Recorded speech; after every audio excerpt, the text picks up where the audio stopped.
விஜய் சேதுபதி தொகுத்து வழங்கவிருக்கிற big Boss season 8 அடுத்த மாதம் 6ஆம் தேதி கோலாகலமாக தொடங்க இருக்குது. இதற்கான இறுதிக்கட்ட வேலையும் பரபரப்பாக நடந்துட்டுருக்கு. அதே நேரத்தில் இவங்க தான்ப்பா போட்டியாளர்கள் அப்படின்னு சொல்லி ஒரு லிஸ்ட்டு மீடியாவை சுற்றி வருது. ஆனால் அதில் நம்ப முடியாத வாய்ப்பே இல்லாத சில பேர் அடிபட்டு தான் வேடிக்கையாக இருக்குது. இப்படி பல யுகங்கள் சுற்றி வர இந்த நிலமையில் இப்போ உறுதியான சில போட்டியாளர்களுடைய லிஸ்ட்டு வந்து கிடச்சிருக்கு. அதன்படி இந்த சீசனில் நாம் எதிர்பாராத பல சம்பவங்கள் நடக்கலாம். அதுக்கேற்ற மாதிரி தான் போட்டியாளர்களை விஜய் டிவி வந்து தேர்வு பண்ணியிருக்காங்க. ஸோ அந்த வகையில் குக் வித் கோமாளி பிரபலங்கள் தான் அதிக அளவில் தேர்ந்தெடுக்கப்பட்டிருக்காங்க. அதுலேயும் ரசிகர்களை மிகவும் கவர்ந்த தர்ஷா குப்தா, விஜய் விஷால் இவங்க 2 பேரும் பிக் பாஸ் வீட்டுக்குள்ளே வராங்க.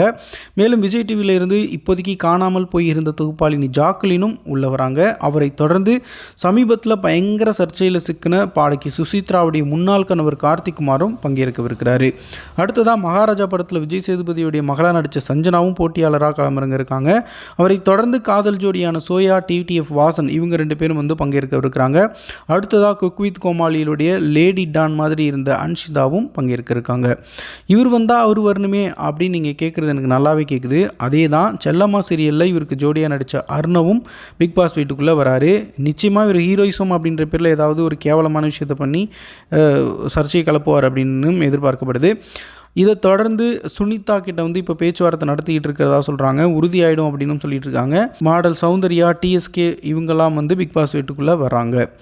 இதனால் இந்த சீசனில் கலகலப்பு சர்ச்சைக்கு பஞ்சமே இருக்காது. அதே மாதிரி விஜய் சேதுபதிக்கும் அதிக பஞ்சாயத்து இருக்கும் அப்படின்னு தெரியுது. ஸோ ஆக மொத்தம் விஜய் டிவி டிஆர்பியை பிடிக்கிறதுக்கு தீயா வேலை செஞ்சுருக்காங்கப்பா அப்படின்னு சொல்லலாம்.